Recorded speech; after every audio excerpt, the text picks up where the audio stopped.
I heard this quote somewhere: "Don't spend major time with minor people." And it goes back to what we already know, that we're the average of the five people that we spend our time with, right? So people doing nothing, they will take you with them to do nothing, right? And then at the same time, people going nowhere will take you to nowhere, because if you hang out with them, that's your environment, and that's what's going to happen. And if you want to change your life, you really have to change your relationships, and it's, your romantic relationship, it's your friends, even with your family, right? If that environment is not supporting you, then you have to change it. And I remember when I was 15, 16, and this is the moment where you're looking for validation, and you're hanging out with your friends and spend time with them and have fun. And my mom told me, she said, "Hey, Mike, you have so much potential, and you have this great friend, but he's dragging you down." Right? And he was a, C grader, like, B, C's and D's at school. And I had this massive ambition, and he started really dragging me down. And I'm not blaming here. That's not what I'm saying here. I'm just saying that that became my benchmark, right? I was not maybe even comparing, but like that was my world. You look up to people who are, around you.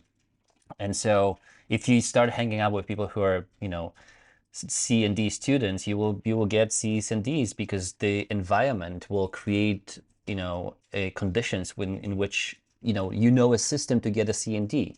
If you hang out with people who are getting A's and A plus, you get a system how to get there. And when I say system, it's just like, they maybe read more, they maybe learn more, study more, like whatever it is, that is the system. And same goes to our adult lives, right? Where you hang out with people who are making $50,000 a year, then that's what you're gonna do, because you are around a system, you're learning a system, you're learning an approach, and this is your environment.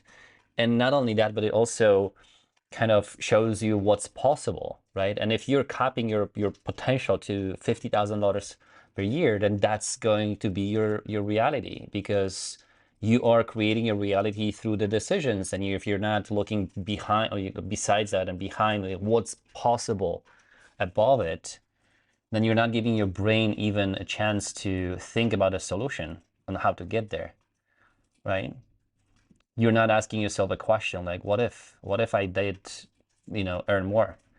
And so, and it's so visible in, when I work with my clients and I tell them, hey, you can be making $100,000 per month. It's just mind blowing for them.